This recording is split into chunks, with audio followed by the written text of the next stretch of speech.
আসসালামু আলাইকুম। আজকে আমি যে মেডিসিনটি নিয়ে আপনাদের সামনে হাজির হয়েছি সেটার নাম হলো পিউরিসাল সিরাপ, যার মধ্যে রয়েছে লিবোসালবিটামল। প্রতি 5 মিলিতে অর্থাৎ 1 চামচে রয়েছে 1 মিলিগ্রাম লিবোসালবিটামল। এটি ইনসেপ্টা ফার্মাসিউটিক্যালস লিমিটেডের একটি ওষুধ। এটি একটি বাচ্চাদের ঠান্ডা কাশির ওষুধ। আজকে আমরা এই ভিডিওতে এই পিউরিসাল সিরাপ সম্পর্কে বিস্তারিত আলোচনা করব। এটা মূলত কি কি রোগে কাজ করে থাকে, মাত্র সেবন বিধি কি, পার্শ্ব প্রতিক্রিয়া কি, এই সকল দিকগুলো নিয়ে বিস্তারিত আলোচনা করব। তো প্রথমে আসুন দেখে নেওয়া যাক এই পিউরিসাল সাসপেনশন বা সিরাপ মূলত কি কি রোগে কাজ করে থাকে। এটি বাচ্চাদের যাদের বয়স 1 বছরের ঊর্ধ্বে তাদের জন্য সাধারণ সর্দি কাশি বা সিজনাল কাশির জন্য অত্যন্ত কার্যকারী একটি সিরাপ হচ্ছে এই পিউরিসাল।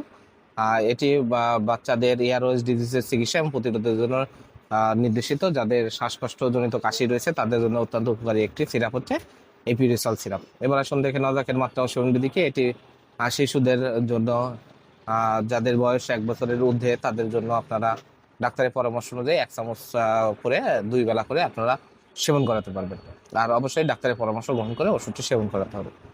এবার আসুন দেখে নেওয়া যাক পার্শ্ব প্রতিক্রিয়া কি। এটি সেবনে বাচ্চাদের বেশ কিছু পার্শ্ব প্রতিক্রিয়া হতে পারে, যেমন বমি বমি ভাব, বমি, এপিগ্যাস্ট্রিক ব্যথা, ডায়রিয়া, এই ধরনের কিছু পার্শ্ব প্রতিক্রিয়া দেখা দিতে পারে। তবে খুব কম ক্ষেত্রে এই ধরনের পার্শ্ব প্রতিক্রিয়া দেখা যায়। পিউরিসাল সিরাপ বাচ্চাদের জন্য লিবোসালবিটামল 50 ml বোতল 30 টাকা, 100 ml বোতল 45 টাকা। আপনারা হাতের কাছে যে কোনো ফার্মেসিতেই পিউরিসাল সাসপেনশন বা সিরাপটি পেয়ে যাবেন। ধন্যবাদ আমার ভিডিওটি দেখার জন্য। পরবর্তী ভিডিও পেতে আমার চ্যানেলটিকে সাবস্ক্রাইব করুন এবং পাশে থাকা বেল আইকনটি